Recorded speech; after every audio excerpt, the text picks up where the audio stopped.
আজি অসমৰ প্ৰত্যেকটো বিধানসভা সমষ্টিত আমাৰ খাদ্য সুৰক্ষা আঁচনিৰ যিখন কাৰ্ড সেইখন বিতৰণৰ সভা অনুষ্ঠিত হৈছে আৰু মই আজি বিশেষকৈ মুখ্য অতিথি হিচাপে এই টংলা সমষ্টিত উপস্থিত আছোঁ। আমাৰ যিসকল পৰিয়াল একেবাৰে পিছপৰা বিভিন্ন সুবিধাৰ পৰা তেওঁলোকে বঞ্চিত হৈ আছে, এতিয়া সেই পৰিয়ালবিলাকৰ প্ৰতি মানে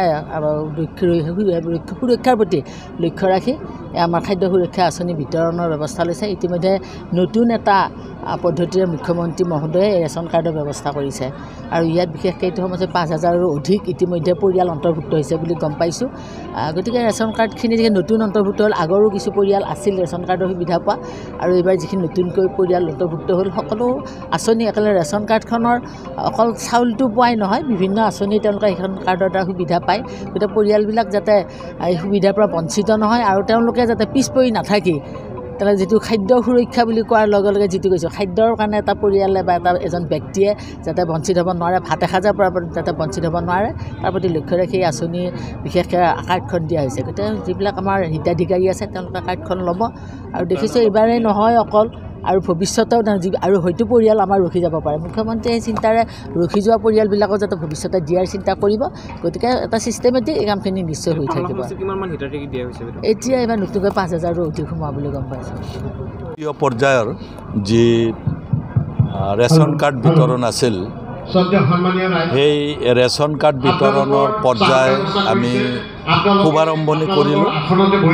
অতিথি হিচাপে নীলিমা দেৱীকো মাতিছিল আৰু মই টংলা সমষ্টি যিহেতু চোৱা চিতা কৰিবলগীয়া হৈছে বাই নটিফিকেশ্যন অফ ষ্টেট গভৰ্ণমেণ্ট, অকল ৰেচন কাৰ্ডে নহয়, এতিয়া অৰুণোদয় ঠিক তেনেকুৱাই হ'ব, অন্যান্য কাৰ্যসূচীও হ'ব।